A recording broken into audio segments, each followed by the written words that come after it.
Husband और wife में क्या होता है कि छोटे मोटे वाद विवाद होते ही रहते हैं, लेकिन कुछ जो वाइफ होती हैं जो कि अपने रिश्ते को अच्छे से चलाना चाहती हैं, वो छोटे मोटी जो बात होती है उन्हें दरकिनार करती हैं और अपने रिश्ते को अच्छे से निभाती हैं। लेकिन कुछ जो महिलाएं होती हैं वो छोटी सी बात को इतना बड़ा बना देती हैं कि वो बात घर छोड़ने तक आ जाती है। और जो वाइफ होती है वो अपने ससुराल वालों को छोड़ के, अपने पति को छोड़ के वो अपने मायके चली जाती है या फिर कहीं बाहर जाके रहने लगती है। फिर क्या होता है कि जो वाइफ होती है वो अपने हस्बैंड के ऊपर दहेज का केस करती है कि मेरे घर वालों से, मेरे जो पति हैं व ससुराल वाले हैं, उन्होंने दहेज की डिमांड की, कुछ चीज़ों की डिमांड की जो कि हम पूरा नहीं कर पाए, यानी कि मेरे घर वाले पूरा नहीं कर पाए। इस वजह से मेरे पति व ससुराल वाले मुझे बहुत ज़्यादा प्रताड़ित करते थे शादी के बाद मानसिक रूप से। और वो ये सोचती हैं कि इस तरह से हम अपने पति को व ससुराल वालों को परेशान करेंगे और झूठा केस कर देती हैं। बात दरअसल ये होती है कि जब कोई पत्नी अपनी बात मनवाना चाहती है या वो ये चाहती है कि पति मेरे कहने से चले, और पति ऐसा अगर नहीं करता है तो वाइफ जो होती है वो फिर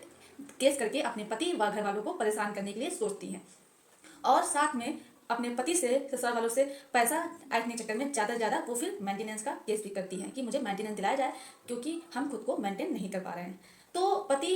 की जब वो मेंटेनेंस का पति के ऊपर केस करती है तो पति की जितनी सैलरी होती है, जितनी आमदनी होती है, पत्नियां झूठा उससे ज़्यादा बढ़ा चढ़ा करके केस में लिखवाती हैं जिससे कि अपने पति से ज़्यादा पैसा वो ऐड सके। तो पति के साथ अगर ऐसा हुआ है, किसी भी पुरुष के साथ इस तरह से अगर केस किया गया है कि जो पति की आमदनी है उससे ज़्यादा पत्नी ने लिखवाया है, या फिर जो कोर्ट ने ऑर्डर दिया है मेंटेनेंस का या एंट्री मेंटेनेंस का, तो वो उस पति की सैलरी से ज़्यादा बोला गया है, तो उस पति अपने जो एंट्री मेंटेनेंस है उसे कैसे कम करा सकता है, यानी जो भरण पोषण का जो पैसा लगाया गया है देने के लिए, जो मेंटेनेंस बोला गया है देने के लिए, वो कैसे कम करा सकता है। तो आज हम इसी विषय में आपसे विस्तारपूर्वक चर्चा करने वाले हैं, तो आप मेरे साथ लास्ट तक वीडियो में जरूर बने रहिएगा। आपको करना क्या है कि ये आपका ही चैनल है, आपने अगर अभी सब्सक्राइब नहीं किया है, आप नए हैं, वीडियो को पहली बार देख रहे हैं, तो प्लीज़ चैनल को सब्सक्राइब जरूर कर दें। साथ में ये ज़्यादा लोगों को शेयर कीजिए जिससे कि उन्हें भी इस चीज़ की जानकारी हो, जो इस चीज़ से परेशान हो। तो हम जिस जजमेंट की बात करने वाले हैं आज हम इस वीडियो में, उसके तहत वो जो हस्बैंड है, जो पति लोग हैं, वो खुद को न्याय दिला सकते हैं। आपको एक काम और करना है कि आप बेल आइकन जरूर दबा दें जिससे कि हम आगे जो भी नई अपडेट डालें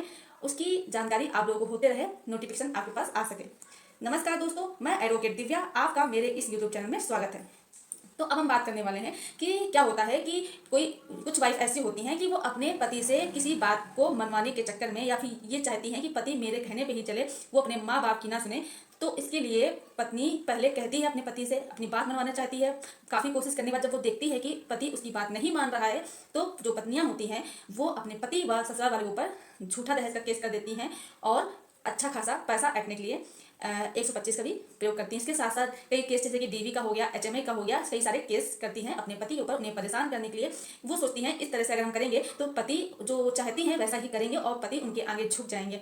तो ऐसा बिल्कुल भी नहीं है। जो वाइफ ये सोचती हैं कि ऐसा करने से सब कुछ ठीक हो जाएगा, पति मेरे कहने मुताबिक चलेगा, तो ऐसा बिल्कुल भी नहीं है। ये सोचना और ये करना मतलब अपने जीवन के जो पहिए हैं, दो पहिए, यानी कि गाड़ी हमेशा दो पहिए से ही चलती है, तो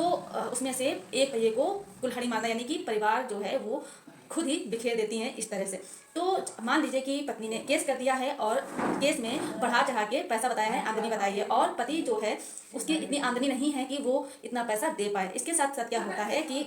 जो हस्बैंड होते हैं उनके ऊपर जब कोर्ट का ऑर्डर आता है, उस दिन जब ऑर्डर बोला जाता है तो ये बोला जाता है कि जिस दिन एप्लीकेशन दिया गया है पत्नी के द्वारा, तब से लेकर के एरियल भी देना पड़ेगा। एरियल मतलब कि जैसे कि आज ऑर्डर किया है, एप्लीकेशन 1 महीने पहले दिया है, तो 1 महीने जो पिछले से आज ऑर्डर दिया गया उसका एरियल देना होता है पति को, यानी पैसा देना होता है। तो अगर ज़्यादा बोला गया है, एरियल बोला गया है, तो जो हम जिस जजमेंट की हम बात करने वाले हैं उसका प्रयोग करके आप अच्छे से, जो जज मजिस्ट्रेट हैं उन्हें अच्छे से समझाइए, कन्विक्ट कीजिए, फिर इसके बाद आपका एरियल माफ़ हो जाएगा। इसके साथ में क्या है कि जैसे कि आपकी जो एलिमनी है, इंक्रीम मेंटेनेंस है, वो ज़्यादा है, तो आप क्या कर सकते हैं कि आप फिर हाई कोर्ट में मूव कीजिए, वहाँ पर अप्रोच कीजिए हाई कोर्ट को, वहाँ ऑनरेबल हाई कोर्ट में जा करके अपनी सारी बात रखिए, आप अपनी आय रखिए और जो खर्चे हैं वो सारी चीज़ें बताइए, और इसके बाद आपका जो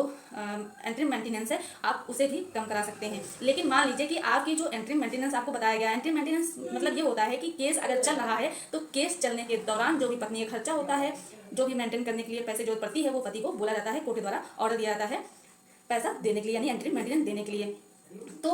अगर मान लीजिए कि आपका मेंटेनेंस कम बताया गया है, आपकी आमदनी के हिसाब से बताया गया है, बल्कि कम बताया गया है, तो आपको क्या करना है कि आपको स्पीडी ट्रायल के लिए बोलना है। इससे क्या होगा कि आपका जल्दी से स्पीडी ट्रायल होगा और आपका मेंटेनेंस भी कम होगा। आपको ये जानकारी जरूर होनी चाहिए। जिस चैनल का हम बात कर रहे हैं वो आपको डिस्क्रिप्शन बॉक्स में मिल जाएगा, आप वहां जाकर के दे सकते हैं। अगर आपके साथ भी ऐसा कुछ हुआ है, आपका एरियल बना दिया गया है बहुत ज़्यादा, या फिर आपका एंट्री मेंटेनेंस बढ़ा चढ़ा के बोला गया है, कोर्ट द्वारा ज़्यादा ऑर्डर कर दिया गया है, तो आप इस तरह से खुद को न्याय दिला सकते हैं। ये वीडियो अपने उन रिश्तेदार को, उन दोस्तों को जरूर भेजिए जो इस तरह से परेशान है। और जानकारी अगर पसंद आई तो वीडियो को लाइक जरूर कर दें, और चैनल को अगर अभी तक सब्सक्राइब नहीं किया है तो प्लीज़ चैनल को सब्सक्राइब जरूर कर दें। धन्यवाद।